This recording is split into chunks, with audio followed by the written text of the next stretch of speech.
Adam, welcome to Spotlight Fridays, my friend. Thank you very much for having me. What an honor to be here. Yes, of course. The honor is all mine. Everyone else who's joining us live, welcome to another Spotlight Friday editions with no one other but Adam Saunders from Triple Whale. Welcome, Hey. welcome. Ladies and gentlemen, if you are joining us live, please say hi in comments or drop us an emoji so we'll know you're there. And feel free to ask us any questions during the session. We'll try to get on with it. And if we have the time, we'll cover it. If not, we'll definitely reply to all your comments after the session. Adam, you know I'm a very straight shooter and I I do. don't beat around the bush. And I say it how it is and I get to the point very quickly. So we're going to get to the point. I saw your recent post on LinkedIn about your 3 wishes you had last year. My friend, you've had a big 12 months. I have had a This is very very good. impressive. Yeah, I'm a very lucky man. I think I have a beautiful, supportive wife that's helped me on the journey, but we have welcomed a beautiful son to the world. Um, and things are going really well at Triple Well. It's been incredible. I'm really enjoying it. And it's just been an amazing 12 months. All the boxes. So on the family side, so parenthood, that's something that you've been wanting for some time. You Yeah. got a new job. So that was another tip. The third one, remind me. The third one is my soccer team got promoted to the Premier Yes. League. Yes, yeah, and Yes. being a Pom and English, I love my soccer. I'm a bit of a soccer geek, so that was the trifecta coming through there. Three of my wishes coming true. Amazing. Well, maybe you should go to Rome every year. We should do a Spotlight Fridays from Rome. Yeah, A great idea. If you can handle jet lag, or if I can, maybe it's my turn to go to Rome and make a few wishes. I'll give Although I you one can't of my complain. magic coins to flick into the fountain. Yes, let's do that. Okay, after this Spotlight Fridays. All right, let's kick it off. So you're head of partnership for Australia and New Zealand at Triple Well. You have an amazing supportive team. I had an honor to meet with Mo as well when he was traveling in Australia. And I know that you've taken this market by storm and you are kicking goals and you're signing up a lot of businesses. So that for very good reasons. So let's just speak about the problems on the market right now and the retailers that are facing and the problem with attribution.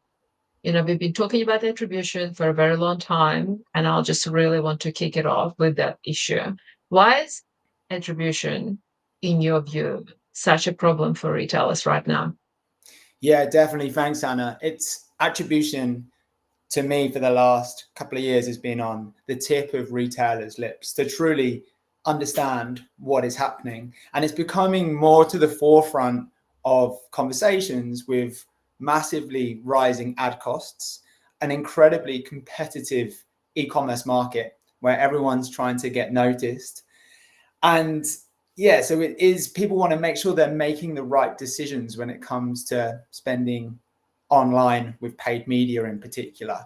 And with attribution, if it's done right, then it makes that a lot easier. The right decisions, and hopefully not very expensive decisions either. Yeah, definitely.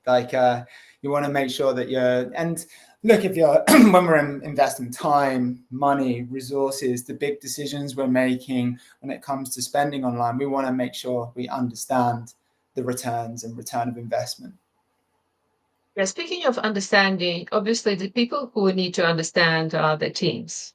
So where do most teams go wrong when trying to understand what's working? Yeah, it's really looking at being led by a lot of in-platform data. We tend to find that a lot of the platforms are massively over attributing. They don't have visibility of perhaps other channels, so they think it was me. I get 100% of the credit, and it leaves a lot of e-commerce companies and leaders confused as to, hold on, if I look at what I'm seeing in Meta and Google and Pinterest and Klaviyo, that doesn't really match what I'm seeing in my e-com store. Hear it all the time. Yeah, it would really, and I get it, right? People just be bamboozled thinking this doesn't make sense. Doesn't. And yeah, we know who's getting rich, Mr. Yeah, Zuckerberg, in the process as well. exactly. So going off those in-platform metrics, just looking down one channel. Also, I do think the where people are going wrong is they're also using just one model of attribution. And what I mean by that is, say where someone is used to using GA4 and they're using that last click is what people look at. Well, last click is great if you actually want to know what was the last digital platform that someone clicked on before they purchased the product. But e-commerce is, as we really know, there's a lot of kind of stages on that path to purchase. So just understanding the last click perhaps is also where people are falling short, right? So where are people finding my products? How are they, and if we're investing in platforms like TikTok and Meta, which are much more focused on the top of funnel, then last click perhaps isn't quite as important or relevant. So being able to look at multiple attribution models as well, depending on what we're looking to find out, is also where I think a lot of mistakes are made. What you said about the attribution, because it takes on average about 9 to 11 interactions with the brand to make that first purchase.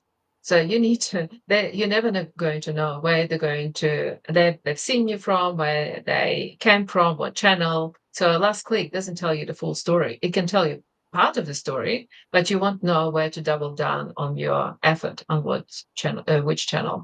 I agree with you. So how reliable do you think is platform level data these days? Look, I don't think it gives us a bit of an indication. But it really, if we're looking at all of that in-platform data, we have to remember that platform data is reliant on cookies and cookie windows that are stretching back in some platforms only like a week or two.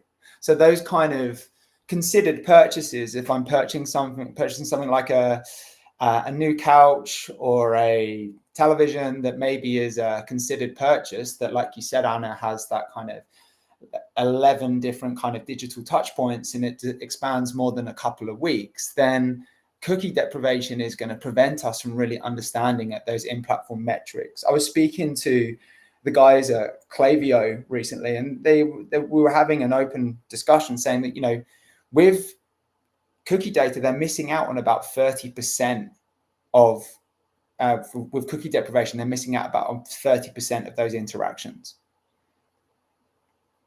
A massive percentage. Yeah, that gets lost. Definitely. We've been talking about this cookie deprecation for a very long time, for years, let's just say. So what's the impact on tracking and attribution? Yeah, so if you are just relying on cookie data and in-platform metrics, then you are going to be basically guessing what's happening. And I get blown away still when I speak to huge multi-million dollar, sometimes $100 million businesses that say, yeah, well, we kind of know, but we just go off the cookie data or the in-platform metrics to give us an idea, and it's even like 10 or 15% out. Those kind of just being like a guesswork, a kind of finger in the wind kind of idea, it's not enough, because it does result in millions and millions of dollars being wasted online and decisions not being as accurate and good and quick as they should be.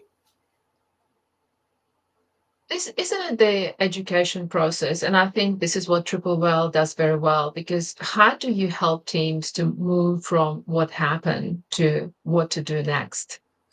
Yeah, definitely. And it's look, Triple Well, we're letting the room to talk about attribution. That's the first thing that we do. But really, because it's a big problem and issue, and gives a lot of e-com leaders a big headache. So actually just showing them like, okay, this is how it works. And there is a way that isn't reliant on cookies where we, a pixel is going to capture every single digital touch point. Some cases, like you said, it's 11, Anna. Sometimes it's hundreds. And so capturing every single digital touch point upon that path to purchase is possible with a solution like TripleWell and other solutions that are out there as well, that allows you to then understand that entire path to purchase and help you realize, like, okay, well, this is actually what's happening and this is what I can do. And being able to therefore not just understand some of those questions, like, okay, well, should I invest on this campaign or should I double down on a certain platform?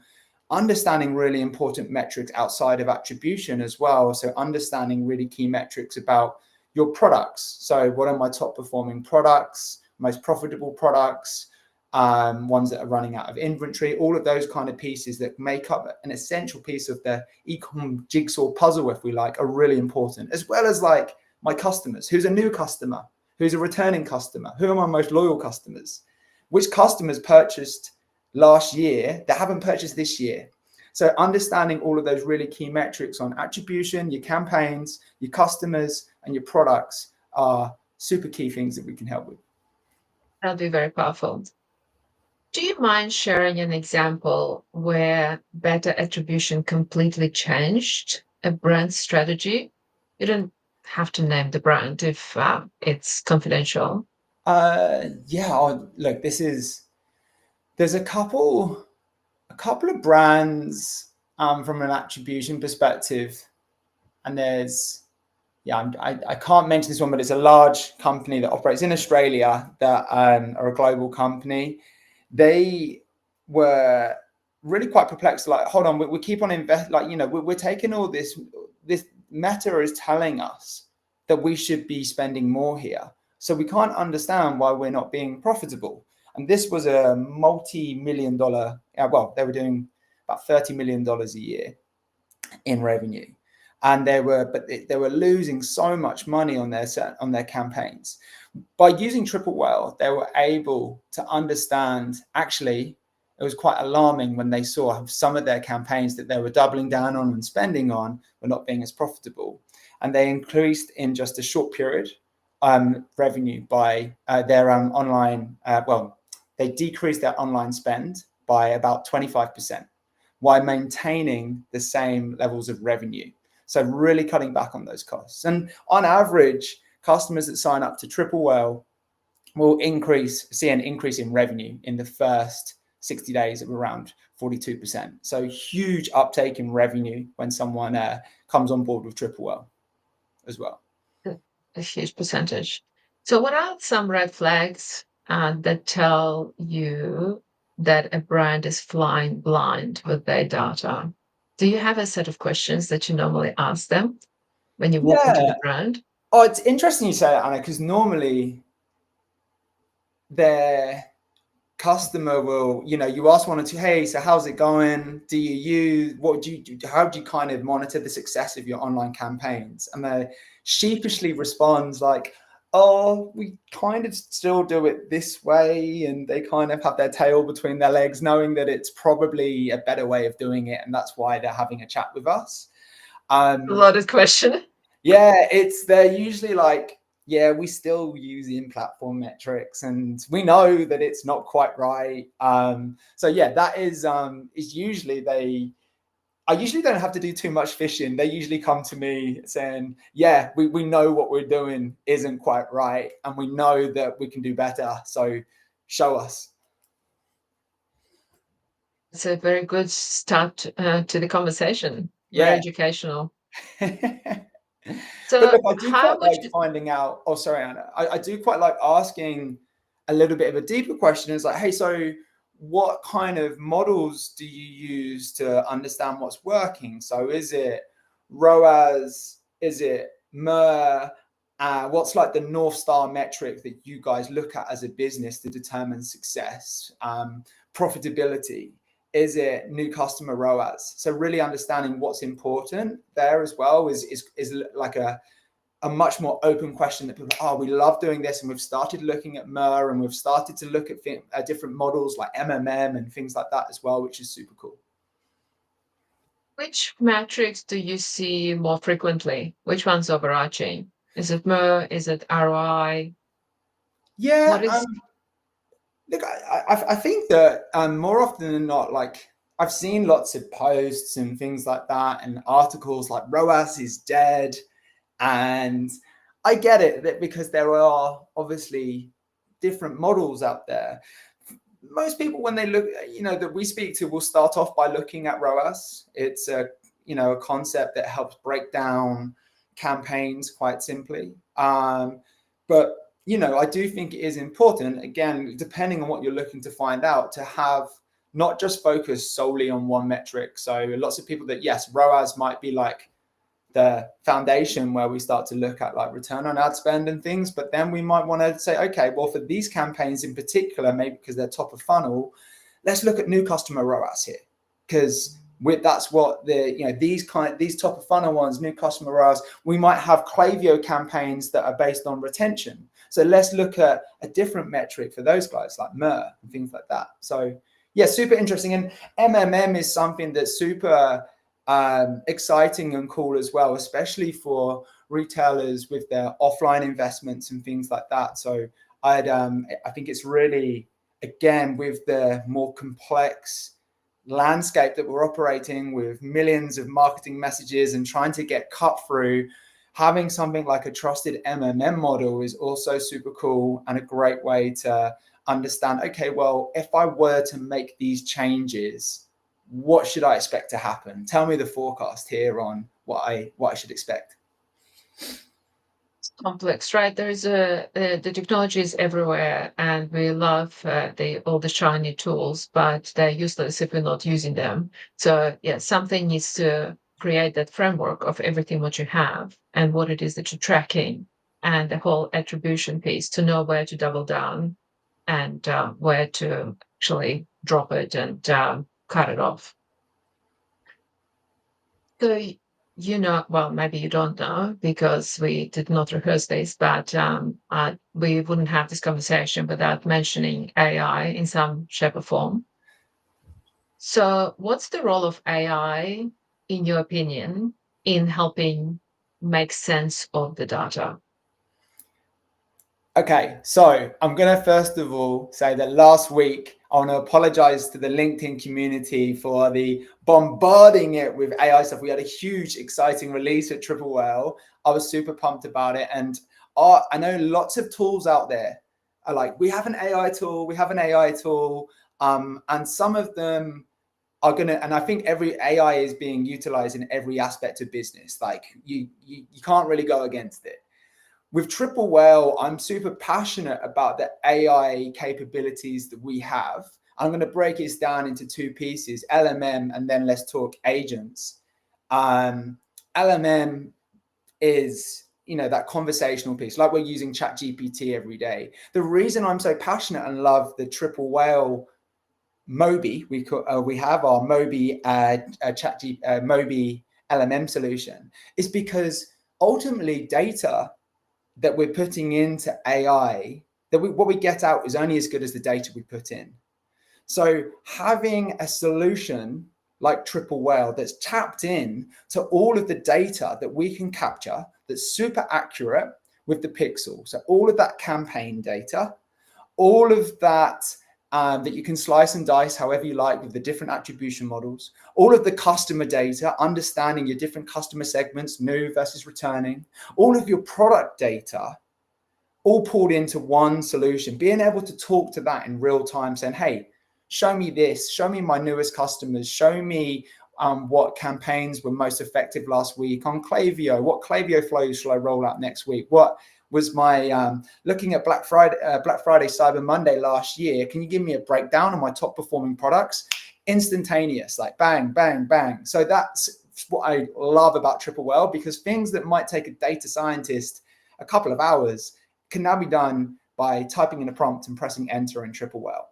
So that's the LMM piece. But to really elevate that, I've been blown away by our agent capabilities that we have in Triple Whale. Agents, for those that are kind of newer to the concept, it's like AI that does stuff for you. And a lot of that is really like, okay, well, maybe I want to pull every Monday morning. We've spoke about this before, Anna, like on a Monday, ecom leaders head down, trying to understand what's going on this weekend, what worked, what didn't, what shall I do next? That can take hours, right, Anna? Like And it hours. does. And Monday is a write-off because you spend the entire morning doing the reports, and then you sit in trade meetings the whole afternoon. And that's only to talk about what happened last week. Never mind Exactly. about what is about to happen. So that's where agents come in. So you could have a pre-built agent. I'll give you an example of a customer in Australia that I just love, and they do awesome things. LSKD. So LSKD, they had an agent that they ran that helped them understand their channel performance. They click go on this AI agent that probably would have usually taken them about an hour to pull in all of this data and everything like that happened over the weekend, what products sold the most and what's our inventory levels and what do we need to action. The AI agent runs with a click of the button, tells them everything, which is great. Gives you this dashboard. You don't have to spend that kind of Monday morning head down trying to work out what happened. What's really cool though is the AI agent in Triple Whale was so smart that it was able to also identify $100,000 worth of affiliate fraud and tell them these are the culprits, these are the affiliates here. And that's just one of many kind of iterations, and we have hundreds of thousands of agents that are being run on Triple Whale.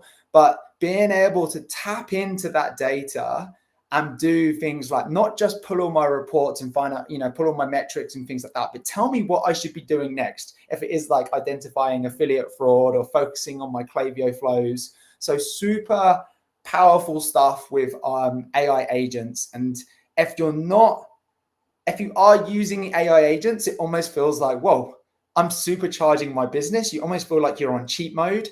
If you're not using them or at least exploring them, I personally feel like you run the risk of falling behind because the adoption rate of the AI agents is sensational and it's definitely worth exploring.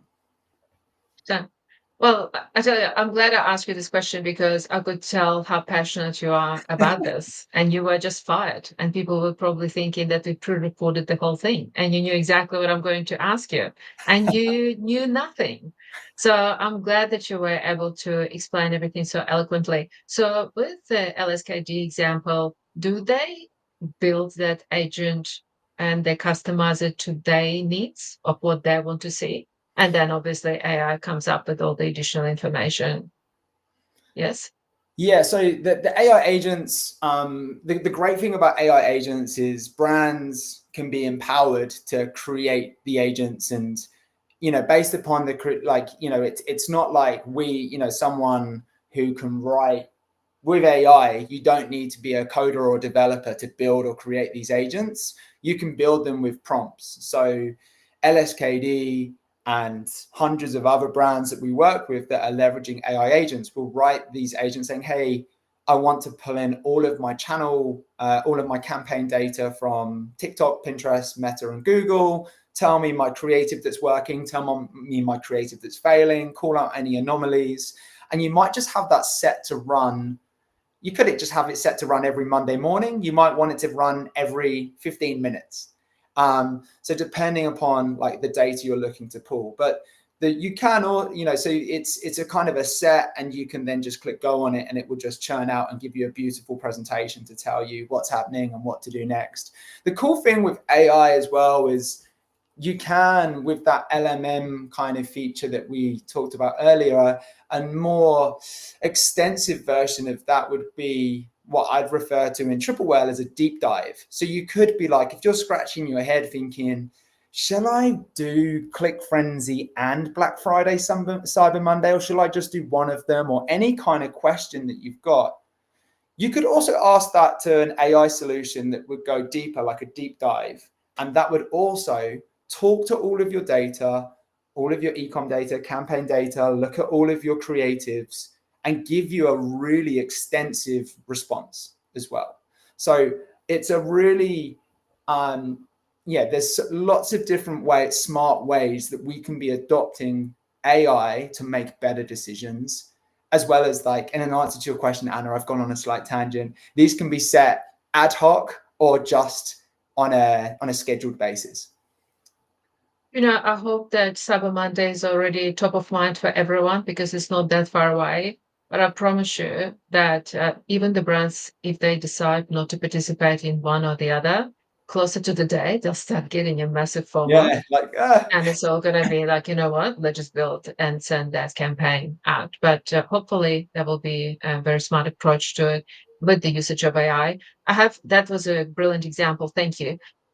My question to you about the adoption of Triple Well within the team, is it normally the digital team that has the ownership of it, or do finance team get involved? How does it work in any of the brands that you're across? Yeah, it's a really interesting question. Thanks, Anna. It's usually head of digital that looks after it, but because of the extensiveness of the product, like it's not just paid media, it is usually driving a lot of those kind of really important e-com insights.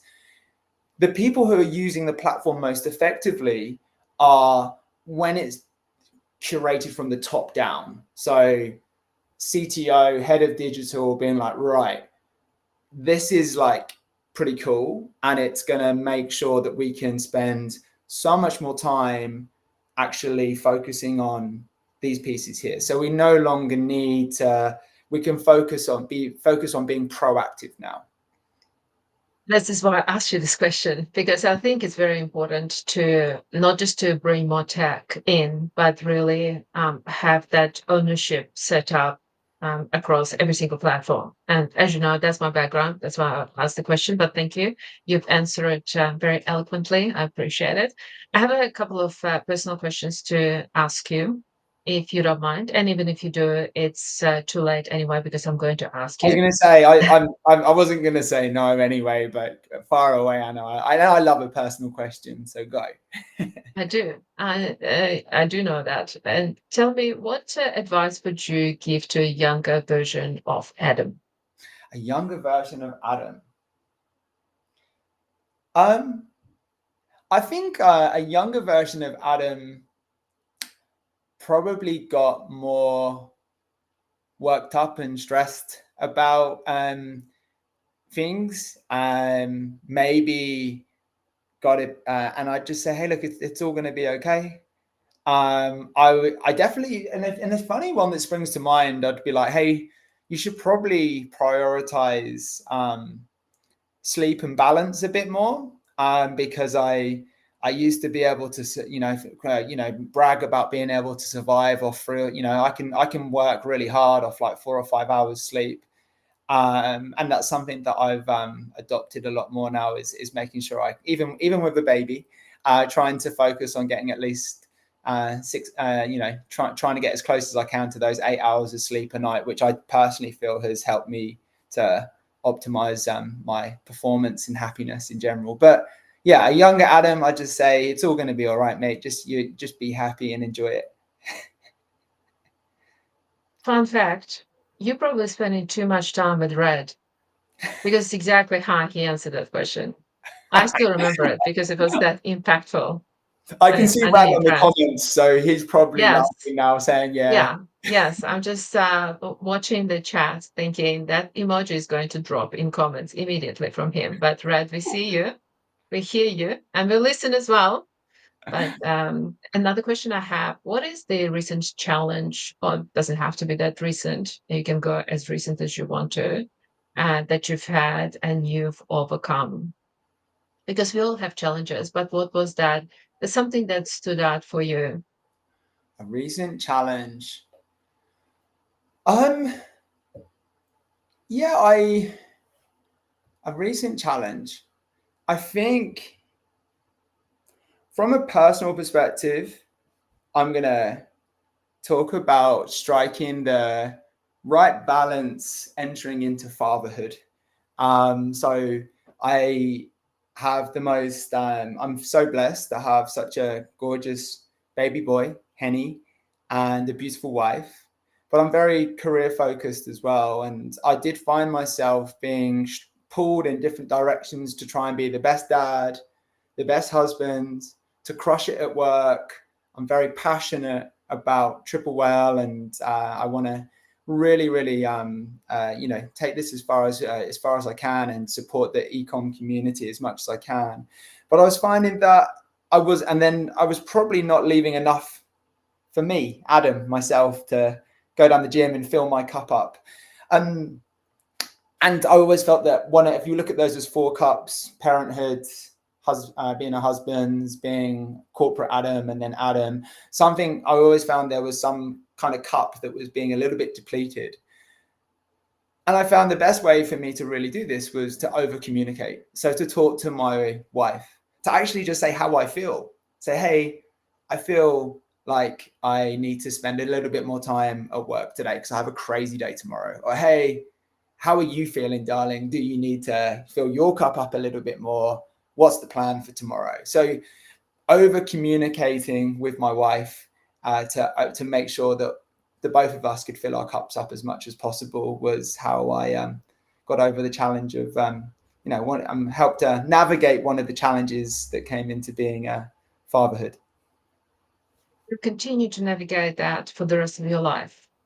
And it's going to be the most, I mean, you're already experiencing it, but it's the most rewarding and beautiful journey ever. So I absolutely love your answer. It took me years and years to arrive at that communication destination, but I think it's a key to successful and fulfilling relationship because no one meant to be a mind reader. And people are different. Sometimes people need to process things, and it takes a little bit longer. They can't say it in the moment. But I think it's so important to know that your cup also needs to be full as often as possibly can, because you just can't keep giving and keep emptying the cup. It's impossible. So you're going to crash. I was going to ask, Anna, being someone with the amazing career that you've had, being the beautiful mom and wife that you are as well, do you have any advice or wisdom for my wife and I now that we've started on parenthood so that we can keep our can navigate through that as well? I know I've said my kind of way of getting over it was over communicating, but I'd love to hear some guidance from you. No one ever asked me this question, and you definitely turned the corner and put me on the spot. Thank you for asking. I do have an amazing, I have a beautiful family, and I have an amazing child, as you know. She's a remarkable human, and I learn from her something every day. So I spoke to her on the phone for an hour last night, and she gave me a lecture. But there's something that she said to me, and she said, "Mom, you need to trust the journey." And thought this is something even I couldn't say it better myself. So, trusting the journey, because you're going to go through many reiterations. In terms of parenthood, I think intuitively the best decision I've ever made after Gabriella was born, that I'm going to learn everything about Gabriella. It wasn't about me. It wasn't about her father. It wasn't about the ancestry and all the DNAs and how I was brought up, because my parents brought up in the way they were brought up. That was a bit, you know, semi-military kind of regime. Had to do things every hour on the hour. It served me well. I was the best at school. I was a school captain for many years. Achieved many things when I was growing up. Surprisingly, I didn't have a nervous meltdown in the process, but I had to be that overachiever because that's how I was conditioned to be. With Gabriella, I took a different approach. I wanted to understand what are her characteristics, her personality, what makes her tick, and mold my parenthood around that, so that it just wasn't a one-way street. Because I'm your mom, and because I said so, you must do this. So I had to evaluate. I took her to ballet classes because I was a semi-professional dancer for many years, and I started dancing from the age of 5. So I thought it was a brilliant idea to take her to a ballet class at the age of 4. And she walked out of that class, and she took the tutu off, and she said to me, "This is all yours. And if you want to dance, you can go and dance. At the age of 4, I'm not coming back here." So, and I Wow. left it. And then she became later on, she earned a black belt at karate, and it was a completely foreign to me, but she initiated that. And then she became a very good tennis player as well. From the age of 7, she started playing, and she still plays the game as well. So just my suggestion is just figure out what this little beautiful man in your life, who is he as a human being, and take it from there. That's beautiful. Thank you, Anna. It's my pleasure. I don't even know how we end up in here, but I completely forgot it's a live session. We can talk about parenthood for a long time, but I Good. absolutely would love to share many stories. But yeah, as a result, Gabriella is a beautiful human that I look up to, and I absolutely treasure our relationship, and always will. So she's my biggest achievement in life. But that me starting crying on the live recording.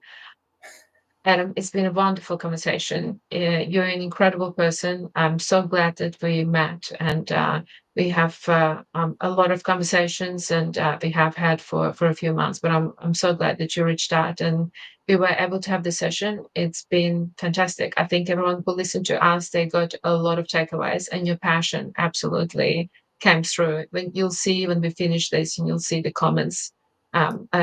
Attached to this event. They're beautiful. So thank you so much. I'm very grateful for this conversation, and you're amazing.